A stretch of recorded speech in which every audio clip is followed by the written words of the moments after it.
اشاره هم بکنم به ایام شهادت دردانه اهل بیت، فاطمه زهرا سلام الله علیها، صدیقه طاهره، که این روزها بنابر روایت 75 روز ایام شهادت اون بزرگوار امیرالمؤمنین، این روزها با دل شکسته، با سینه پر از غم، با عزیزه خود وداع می کند. ودیعه گرانبهای پیغمبر رو به او بر می گرداند.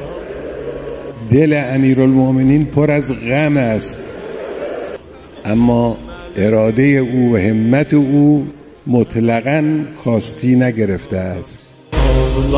Ağlamadan ey məni ağladan, ağlamadan mənə gəlsin qadan, ağlamadan